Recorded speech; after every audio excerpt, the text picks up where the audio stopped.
county council meeting is coming to an end and the county's budget has been decided for the upcoming year. As county judge, I give permission to the county health department to decide how they're going to implement their upcoming budget. Hey, how are you? I'm good. How are you? Thank you for coming in today. Of course. Thank you. So, as the health department, we got an increase on our budget, and we've been thinking about hiring technicians and exterminators to help with mosquito control. And before doing so, I wanted to know more about your expertise and knowledge. So, what do you think? Yeah, sure. So what we can do, we can help locate places where mosquitoes might lay eggs and breed, and catch and test mosquitoes to see if they're infected. And then what we can do is we can use pesticides on mosquitoes in the lab and see how they react. And then we can use spray trucks over the areas where the infected mosquitoes were. All right. Not so fast. I live here. This is my tax money. I want to know where it's all going. So let me tell you how mosquitoes work. So to begin with, in Indiana, mosquito season is from May to about October, and then mosquitoes lay their eggs in stagnating water or in places where it floods. Do you see what I'm saying? Okay, all right. So we get diseases like West Nile because mosquitoes feed on birds, which already have the disease, unfortunately, and then they feed on us later on, and that's how we get the diseases. Yeah, and see, that's why it's important to not keep water stagnating as much as possible. So don't keep kiddie pools or bird baths open too long in the summertime, because there's a problem with people having trash out and then rain collects like tires and buckets. So what does my money have to do with that? So we can use the money for water management, or to at least test the mosquitoes and check if they have the disease or not. And also knowing where mosquitoes' eggs are laid, we can use larvicide and then basically to kill the larvae. What's the larvicide? That doesn't sound very safe. Can you call the chemist? Of course, I'll get him for you. I'm part of the office of the Indiana State Chemist Department. We deal with pesticides, all of which are EPA tested and approved. And what are these pesticides? How safe are they, and why can't I just use a natural repellent like essential oils?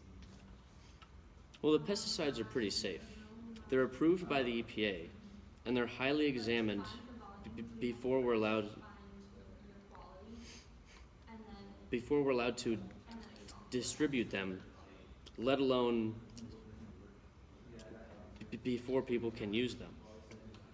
Also, while there are some natural repellents you are welcome to try, I highly recommend that you research them. For example, essential oils can cause irritations if they're not diluted with carrier oils. They could even cause allergic reactions in some people. Thank you. No problem.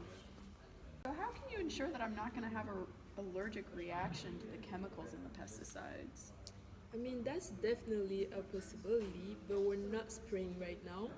Even if we were, we would specify which areas and then when we're spraying. We also give homeowners of the area the choice to sign up for the no spray registry. What about you? How do you know that you're certified to be spraying or that your people are certified to be spraying? Yeah, I'm glad you asked. Our business has to meet state official license requirements and have insurance requirements as well. Although I'm not sure there are people out there who spray pesticides and have no experience.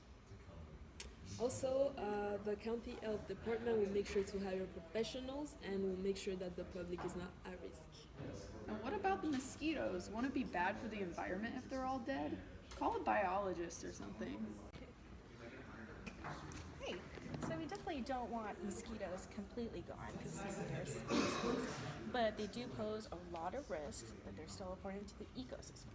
So what's more important is that we check the populations of the local mosquitoes. So with spraying, we can kind of control it, and we need to control the infected mosquito population the most.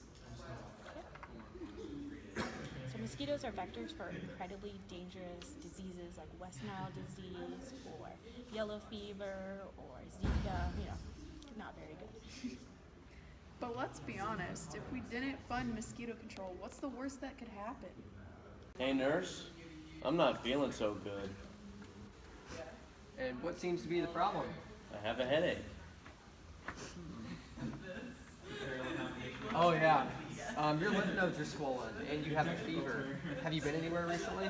Yeah, over the weekend I went hiking and camping around a bunch of mosquitoes.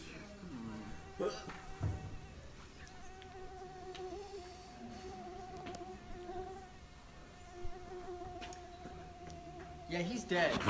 And here are his results. It says he died of West Nile virus. Probably got it from a mosquito bite. I didn't even know the mosquitoes in the area were infected with West Nile. If only there had been a way to know. Too great. Especially when you consider the fact that most people do not show any symptoms for West Nile disease. Maybe if there had been mosquito control, the people going to hiking or fishing would have been more alert when they had mosquito bites, or if they started not feeling well. And maybe the clinic or the hospital would have been more alert to people coming in that showed symptoms, or maybe that they didn't. And maybe that could have saved some people's lives.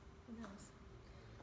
And that is why it's important to fund the local health department. We can offer services like exterminators and have information open to the public. Misinformation is a huge issue when it comes to mosquito controls. That's why it's important to always stay informed and check the health department's website on a regular. Well, thank you. That was very informative.